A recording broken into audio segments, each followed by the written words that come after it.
Vamos lá. Então, gravando. Então, boa tarde.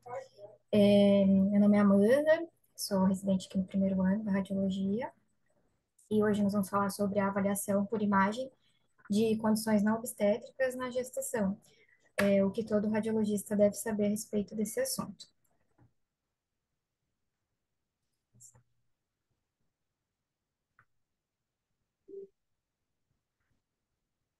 Então, a introdução sobre esse assunto, o objetivo é esclarecer dúvidas sobre a segurança dos métodos de imagem durante o período gestacional. E a maior preocupação é sobre o uso de radiação ionizante e dos meios de contraste nas gestantes, devido ao risco de malformações fetais. Os métodos preferenciais na gestação, por esses motivos, são o ultrassom e a ressonância, que são isentos de radiação. E os princípios fundamentais da radioproteção devem ser utilizados, que é utilizar a menor dose necessária para se obter o diagnóstico, que é um princípio conhecido como do inglês, né, o as low as reasonably equivocal, que é tão baixo quanto razoavelmente possível, a utilização da radiação. E sempre que possível é indicado, né, ser aplicado o termo de consentimento livre e esclarecido para todas as gestantes que forem submetidas aos exames seccionais como a ressonância e a tomografia. Então, começando pelo ultrassom, o ultrassom é preferível nas gestantes pelo baixo custo, pela ampla disponibilidade e a ausência de radiações ionizantes e meios de contraste. E ele, por isso, é o exame de escolha na maioria das situações clínicas na gestação.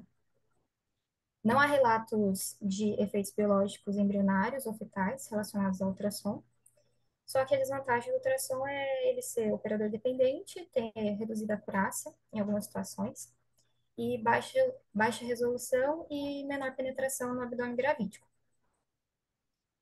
A radiografia convencional e a tomografia também podem ser utilizados, mas com algumas restrições. Então, a radiografia tem a vantagem de ter menor custo, uma maior disponibilidade e ter doses de radiação relativamente baixas. Já a tomografia tem como desvantagem uma menor disponibilidade em alguns locais, né? Não é o caso aqui, mas na maioria dos locais, e tem uma alta dose de radiação. E, em detrimento, a vantagem é que elimina a sobreposição de estruturas, que, em comparação com a radiografia, e tem uma maior acurácia diagnóstica. Também não há relatos bem controlados em gestantes acerca dos riscos de radiação ionizante. As informações que nós temos a respeito são baseadas em relatos de caso e extrapolação de dados baseados na investigação de sobreviventes de explosões nucleares, no Japão e no acidente de Chernobyl. Alguns efeitos potenciais a partir disso, né? Indesejáveis da radiação é o óbito intrauterino, o risco de malformações orgânicas, que seriam os efeitos teratogênicos, e alterações na formação e migração do sistema nervoso central, levando a déficit cognitivo. Mas, como eu disse, são potenciais, não tem estudos bem definidos a respeito disso. A classificação dos efeitos biológicos da radiação é dividida em determinísticos e estocásticos, ou aleatórios. Os determinísticos são relacionados às altas doses de radiação e são diretamente dependentes da dose envolvida, podendo levar a abortamento, malformações e outros efeitos teratogênicos e déficits cognitivos. Já os estocásticos ou aleatórios não estão relacionados diretamente ao efeito imediato da radiação, mas podem ocorrer após meses ou anos da exposição, como mutações e carcinogênios. Os efeitos biológicos dependem da dose de radiação envolvida e principalmente absorvida e da idade gestacional da, da gestante, né? As baixas doses de radiação podem levar a danos celulares transitórios e passíveis de reparação pelo organismo. Já as altas doses podem romper o desenvolvimento e a maturação celular, podendo levar à morte fetal ou malformações. O desenvolvimento fetal e os efeitos da radiação ionizante estão relacionados às doses utilizadas. Então, doses menores do que 50 miligrays não se relacionam a normalidades fetais ou abortamento, pelos estudos realizados. E a maioria dos exames não expõe a doses próximas a esse limiar de 50, desde que sejam realizados com aquele princípio de a menor dose possível, né? Então, aqui eles colocam sobre a idade gestacional e esses efeitos da radiação, a depender também das doses utilizadas. Então, uma gestante com idade gestacional de 3 a 4 semanas, que corresponde a 2 semanas, as 2 primeiras semanas de período embrionário, são as que têm maior sensibilidade aos efeitos da radiação ionizante e potenciais riscos ao feto. Então, doses acima de 100 miligray aumentam o risco de óbito fetal. Entre a quinta e a 17ª semana, que é o período embrionário de 3 a 15 semanas, é o período de embriogênese, onde pode ocorrer a morte celular induzida pela radiação, distúrbios de migração e de proliferação celular, podendo levar a malformações graves, que é o período de formação do sistema nervoso central. Então, doses também acima de 100 estão correlacionadas a possíveis déficits cognitivos e redução do QI, quociente de inteligência mesmo. De 18 a 27 semanas, que é a idade fetal de 16 a 25 semanas, não foi detectado nenhum déficit de QI independente da dose utilizada. E acima de 27 semanas, que é acima de idade fetal de 25 semanas, não foram registrados também riscos significativos. Então, resumidamente, aqui eu coloquei a dose considerada segura pelos estudos, embora não tenha uma definição realmente em vivo, mas a dose segura considerada é menor do que 50 miligray, aumenta o maior risco de malformações fetais, óbito fetal, é abaixo de 4 semanas de idade gestacional, e o risco diminui muito após a 18ª semana. Aqui eu coloquei um quadrinho que tem no próprio artigo, mostrando sobre as radiações, né, utilizadas na maior parte dos exames. E aqui a gente consegue ver que os exames não chegam nem perto de 50 mesmo, né?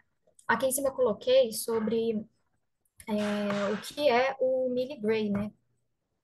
Que na verdade representa a quantidade de energia de radiação ionizante absorvida por unidade de massa, que na verdade originalmente é o gray, e como a radiação utilizada nos exames é muito, muito baixa, é utilizado o milligray.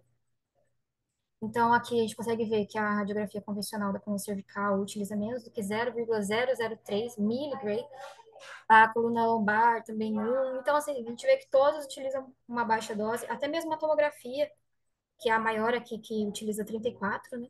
Que é a angiografia da aorta, a angiotomografia de aorta, desculpa, utiliza 34, então não chega nem perto daqueles 50 que são considerados seguros, né? Falando sobre agora os meios de contraste iodados, os meios de contraste iodados atravessam a barreira placentária. Em testes em animais, não foi demonstrado efeito deletério na gestação, mas também não há casos documentados de dano potencial ao embrião ou ao feto humanos decorrentes do uso intravenoso materno. Então, a recomendação da American College de Radiologia, do FDA, é que deve ser evitado em gestantes ou potencialmente gestantes, considerados, então, uma categoria B. Ou seja, que em animais não foram encontrados riscos, mas que não há estudos adequados também em mulheres, né, em seres humanos, para afirmar que isso é seguro. Então, deve ser evitado. Agora, a respeito da ressonância magnética. Aqui eu coloquei uma brincadeirinha que eu já vou falar a respeito. Mas a ressonância magnética tem como vantagens não utilizar a radiação ionizante, a capacidade multiplanar e excelente resolução para avaliação de partes moles. Os potenciais riscos ao concepto em relação à ressonância são o aquecimento tecidual pelos pulsos de alta frequência e danos auditivos pelos ruídos de alta intensidade e defeitos de migração celular durante o primeiro trimestre, secundários ao próprio campo magnético, eletromagnético. Não há relatos de efeitos adversos em gestantes ou fetos submetidos a este exame, bem como anteriormente. A ressonância, que utiliza até 1,5 Tesla, é considerada segura na gestação e é desaconselhada a realização em aparelhos de 3 Teslas, porque há um aumento do potencial de aquecimento tecidual e ausência de estudos adequados relacionados a gestantes que realizaram exames nesse tipo de aparelho com 3 Teslas. Quando, então, utilizar a ressonância? A ressonância pode ser utilizada em qualquer período gestacional. Outros métodos deve ser utilizada quando outros métodos sem radiação ionizante não esclareceram a situação, quando ela for relevante para diagnóstico, para definição diagnóstico terapêutica, e quando a sua procrastinação até a paciente não estar mais grávida seja imprudente. Aqui eu falei que eu brinquei porque eu fui estudar sobre o Tesla, que na verdade no caso da ressonância magnética é a unidade de medida da intensidade da força do campo magnético, mas foi inspirada, né, no Nikola Tesla e o Tesla que hoje a gente vê esse carro elétrico, né, do Elon Musk, também foi inspirado por conta da criação dos estudos a respeito da transmissão de energia, etc., por esse rapaz, né, o Nikola Tesla. Mas só para a gente criar um vínculo. Falando sobre o gadolínio, né, que é utilizado nas ressonâncias, não existem relatos de efeitos mutagênicos em fetos humanos relacionados ao gadolínio, mas também não há estudos bem controlados acerca dos seus efeitos teratogênicos. Então, devido aos efeitos incertos, ele deve ser utilizado somente quando os benefícios justificarem os potenciais riscos ao feto, na menor dose possível. Agora, falando sobre as principais aplicações desses exames de imagem. Então, agora eu falei sobre cada um deles, e agora eu vou colocar as aplicações em cada situação. Então, no caso, por exemplo, de uma gestante com suspeita de apendicite aguda, a gente vai ver como deve ser conduzida, né, a paciente. Então, a apendicite aguda é a causa mais frequente de abdômen agudo cirúrgico na gestante. Tem uma prevalência de 50 a 70 a cada 1.000 gestantes. Tem um alto risco de trabalho de parto, aumenta o risco do trabalho de parto prematuro, também da morbimortalidade fetal e de perfuração durante a gestação. O diagnóstico clínico da apendicite na gestante é difícil, porque tem muitas manifestações que são comuns à gestação, como náuseas, vômitos e leucocitose. Então, o primeiro exame indicado é o ultrassom, embora tenha uma sensibilidade variável, a depender do examinador, mas tem uma alta especificidade, de 95%, sendo então a modalidade de escolha a princípio. Nas fases iniciais da gestação, aliás, nas fases finais da gestação, devido ao aumento do útero gravídico, o apêndice pode ter um deslocamento e uma rotação e migração superior, diminuindo assim a sensibilidade ainda mais do exame. Nesses casos, ou em casos de dúvida, pode-se optar pela ressonância, que tem uma maior acurácia, sendo então a primeira ferramenta alternativa ao ultrassom. E se ainda assim não for possível a identificação, partir para a tomografia, que tem também uma alta acurácia, porém aumenta o risco de exposição à radiação. Então, é restrito aos casos que não puderem ser resolvidos com ultrassom e ressonância. Aqui um pouco sobre a respeito disso. Então, na suspeita clínica da apendicite aguda, deve-se realizar ultrassom abdominal. No caso de ultrassom positivo para apendicite, iniciar já o tratamento, que no caso é cirurgia, aberta ou laparoscópica, dependendo do cirurgião. E no caso de ultrassom negativo ou não diagnóstico para apendicite, fazer uma avaliação ultrassonográfica de outras causas de dor abdominal, como colicistite aguda, ureterolitíase, cisto ovariano, roto, dentre outras. Se outra doença for diagnosticada, fazer o diagnóstico clínico para avaliação e exclusão de apendicite. No caso do ultrassom negativo ou não diagnóstico, realizar ressonância ou tomografia, no caso da ressonância indisponível. E, se positivo um ou outro, da mesma forma proceder com o tratamento. Agora falando sobre as doenças das vias biliares. Então, a colicistite aguda é a segunda causa de intervenção cirúrgica não obstétrica em gestantes. É menos comum, bem menos comum do que a apendicite. Então, é um caso a cada 1.600 a 10.000 gestantes. Também devem ser investigadas outras condições das vias biliares, como coledoclitíase obstrutiva, pancreatite biliar. O exame de escolha é também o ultrassom, ainda mais nesse caso, falando em vias biliares. A ressonância também tem uma alta sensibilidade e especificidade, que é uma alternativa quando o ultrassom for inconclusivo. Então, aqui novamente, fluxograma, falando, né, suspeita clínica de doenças das vias biliares, realizar ultrassom abdominal. Se positivo, tratar especificamente para a causa. Se negativo ou não diagnóstico, fazer ressonância, no caso, colônia de ressonância. E, se no caso positivo, também tratar de forma específica. E também no ultrassom, fazer a avaliação de outras causas, como apendicite, ureterolitíase, cisto ovariano roto, dentre outras causas abdominais que possam ser identificadas no ultrassom. Aqui nessa imagem, a gente pode ver uma coluna de ressonância, mostrando uma coledocolitíase e destacando os cálculos impactados no colédoco distal, conforme mostram as setas aqui, brancas, aqui também, aqui, com leve dilatação das vias biliares a montante. Passando ureterolitíase. Então, a ureterolitíase também pode ocorrer durante a gestação. Dentre as complicações, pode ocorrer a pielonefrite, sepse e induzir ao trabalho de parto prematuro. No caso da ureterolitíase, tem uma, um diagnóstico diferencial, na verdade, que é a dilatação fisiológica do sistema coletor, a hidroureteronefrose da gestação, que pode ocorrer devido ao relaxamento ureteral por alterações hormonais da gestante e por compressão extrínseca do ureter pelo útero gravídico, principalmente à direita. Então, é importante diferenciar a hidronefrose fisiológica da obstrutiva por cálculo.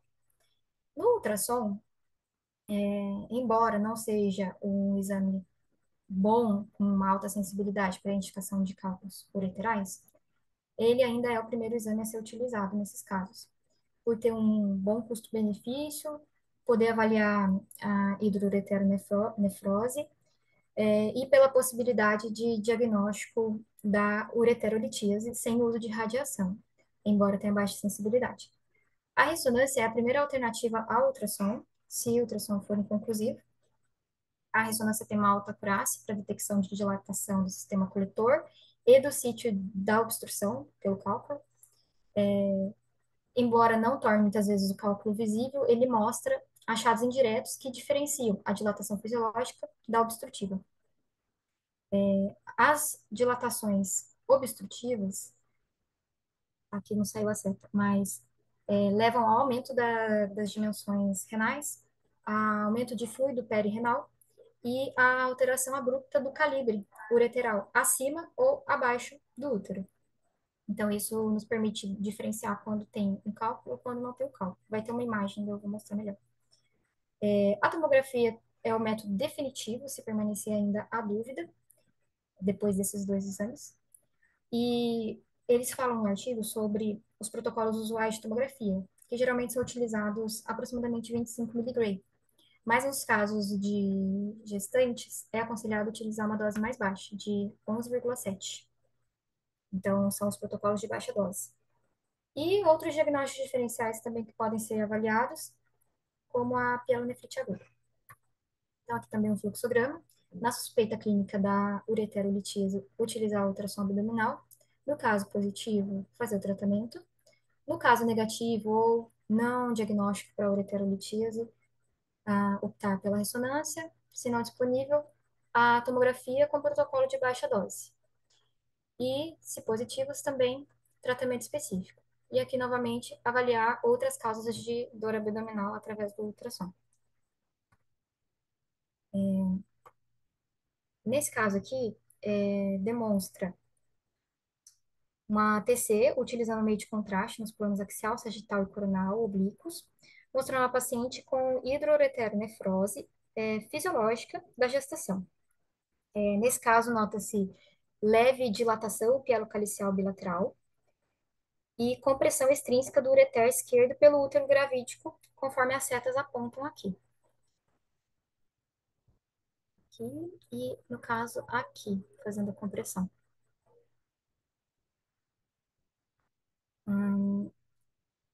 Como achado adicional desse estudo, não direcionado, demonstrou a dilatação de alças intestinais do feto, associada à presença de polidrâmino, por obstrução intestinal do próprio feto. Então, tem um aumento do líquido amniótico por obstrução intestinal fetal, nesse caso. Então, utilizou o exame, serviu tanto para ver a dilatação fisiológica, no caso, né, pela compressão do ureter pelo útero gravídico, e também para avaliação do próprio bebê, para ver o polidrâmino e como causa a obstrução intestinal.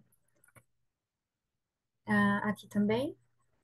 Aqui são reformulações de tomografia sem contraste nos planos sagital e coronal oblíquo, mostrando a paciente com ureterolitise. Então, nesse caso, nós observamos um cálculo impactado no ureter distal esquerdo, conforme a seta, aqui, seta preta, e hidroureteronefrose homolateral a montante, que a gente pode ver aqui nessa outra imagem, levando a dilatação de todo o sistema aqui acima.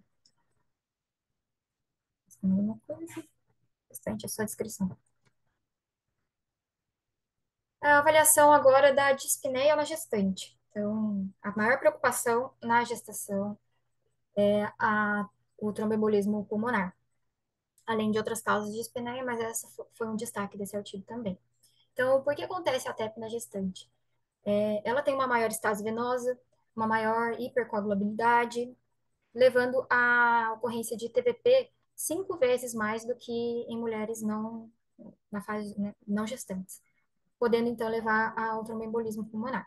Outros fatores que predispõem ao tromboembolismo ou tromboses são a obesidade e idade materna avançada, trombofilia, síndrome do anticorpo fosfolípide, a SAF, traumas, cirurgias e imobilidade. Os sintomas agudos da TEP, né, são a dispneia, dor torácica preurítica, tosse, taquipneia, taquicardia, hipoxemia, dor e ou edema assimétrico de membros inferiores, levando a suspeita de TVP. Então, aqui eu vou mostrar primeiro o fluxograma.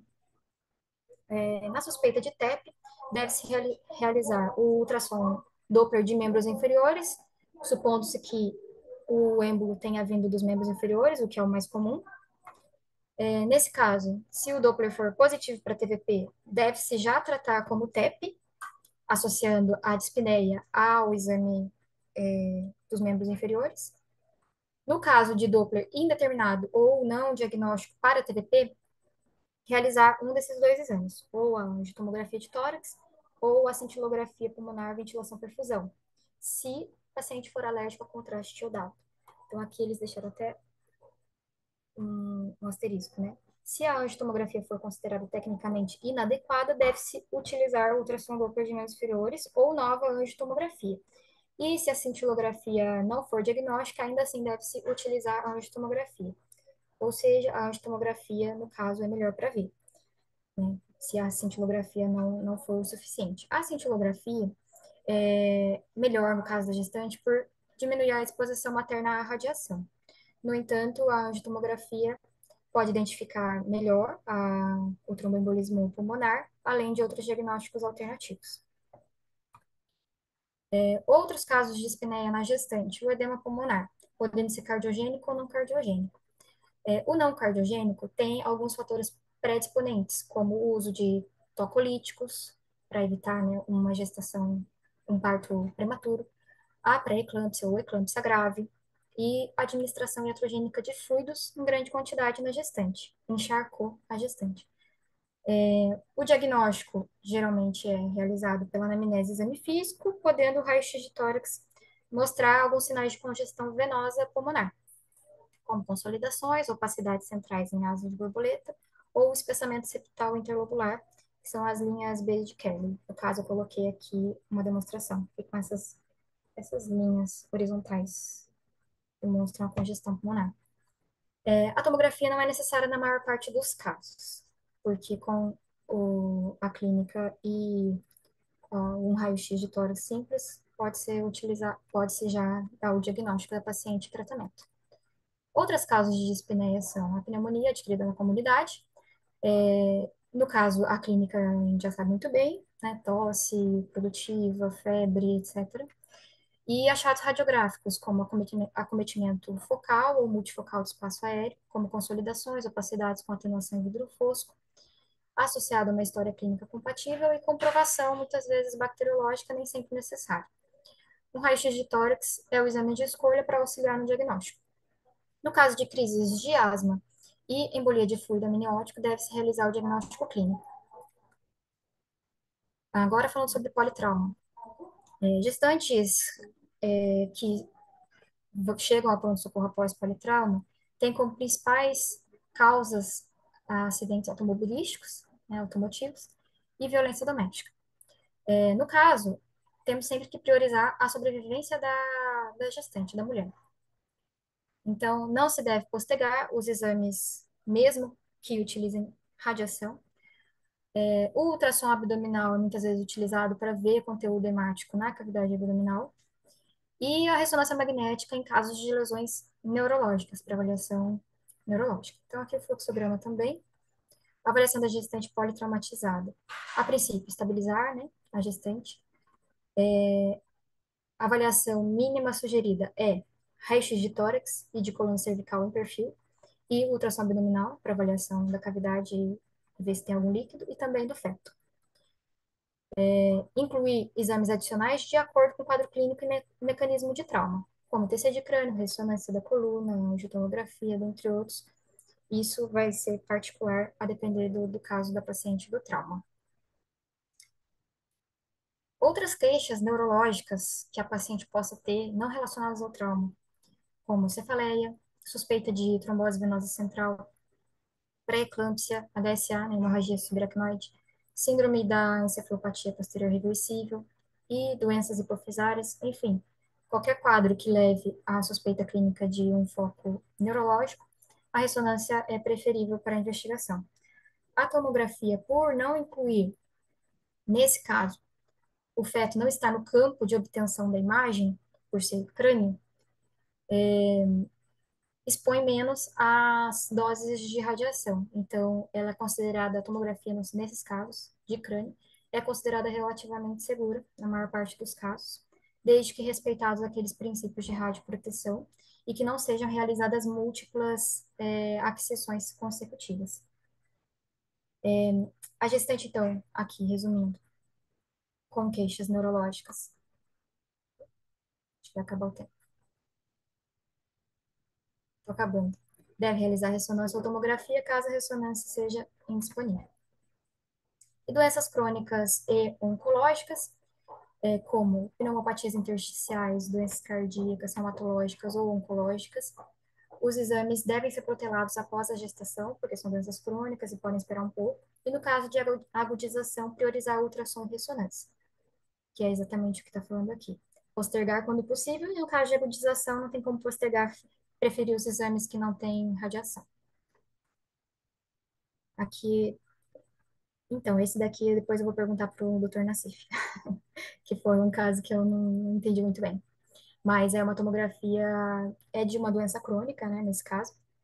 Esse tumor de Zucker-Kendall, que eu não conhecia, fui procurar e alguns lugares falaram que é sobre a suprarrenal. Mas eu vou deixar para ele dar uma orientação. Conclusões, então, os exames preferenciais são ultrassom e ressonância. Os métodos com radiação ionizante, quando os benefícios justificarem os potenciais riscos ao feto, devem ser realizados. Os riscos são muito baixos se respeitados os protocolos estabelecidos para a limitação da dose e se não forem realizadas múltiplas aquisições. E protelar ou não realizar um estudo de imagem pode ser mais nocivo à gestante e ao feto do que os potenciais malefícios causados pelo exame. Então, prefiro sempre fazer o exame, a não ser que seja possível postergar. Obrigada.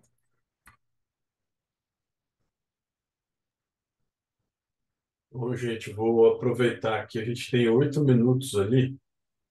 Volta no primeiro slide, que eu tenho várias observações para fazer. Primeiro, esse é um trabalho assim que quem é radiologista precisa ter essas coisas aí como bom senso, né?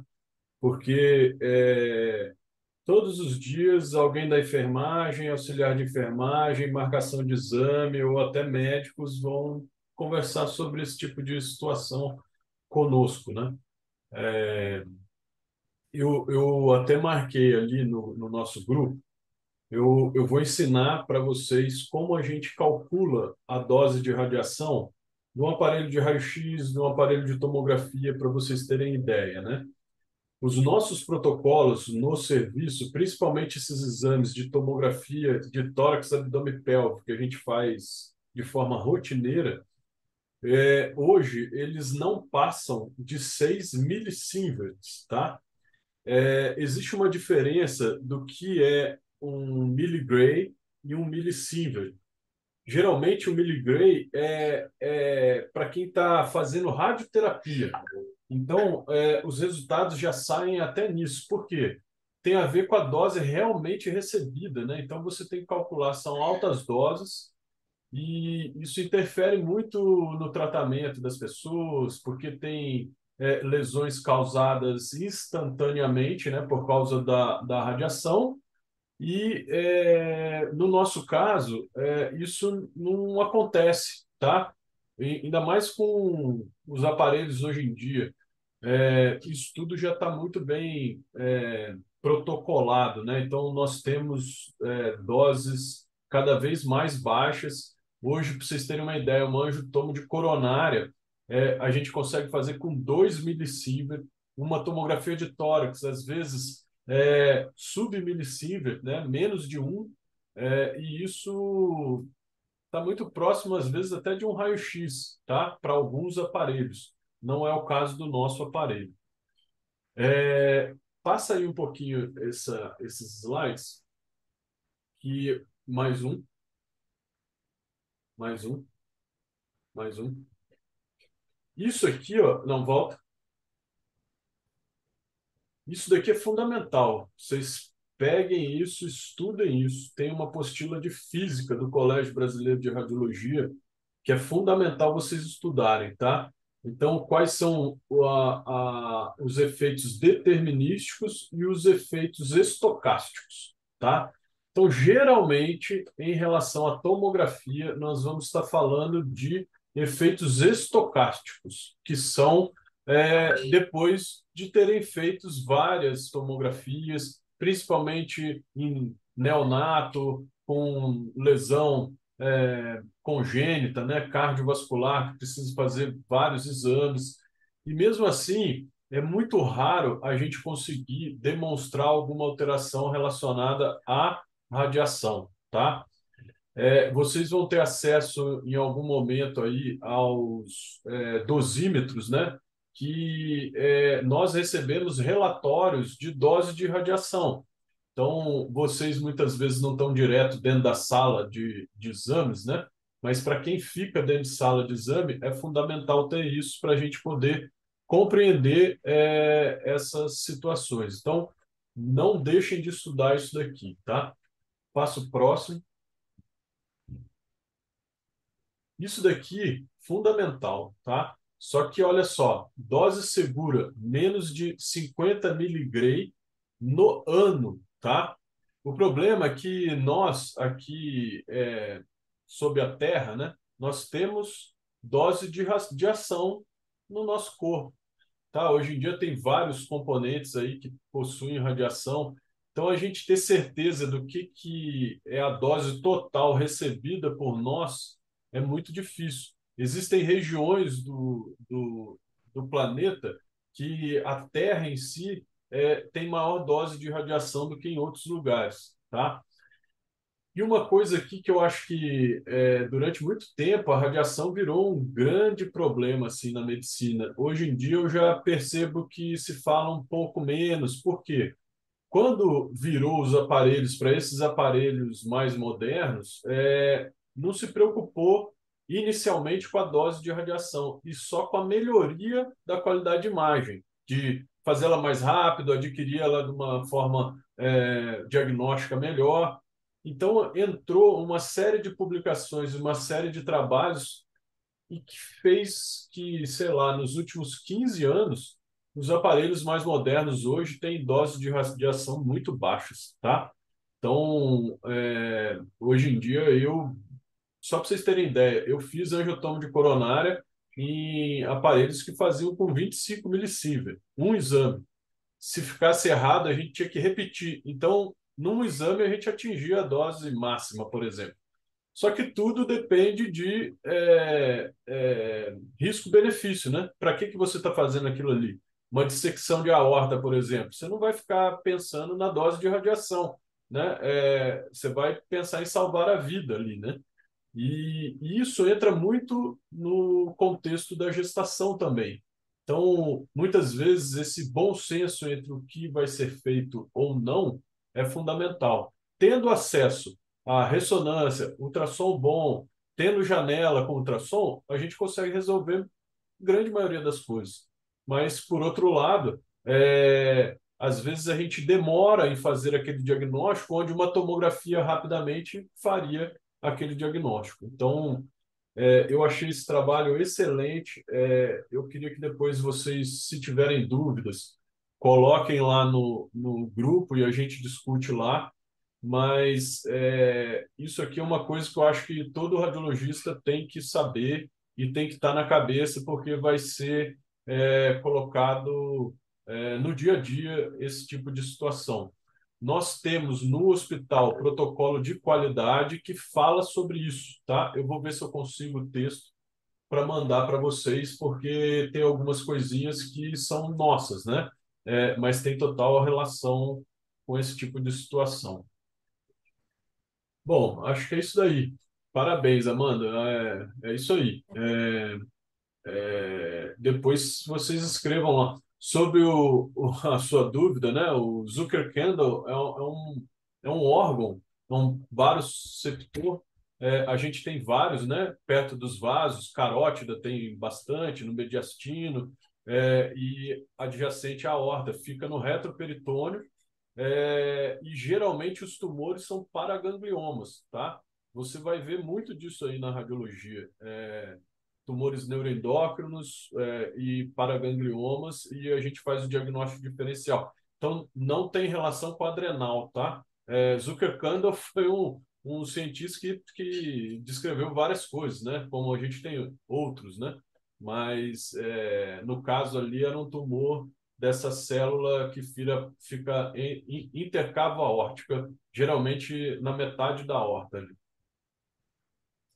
Obrigada, doutor. Então é isso aí, gente. Semana que vem tem mais, eu vou passar o tema para você.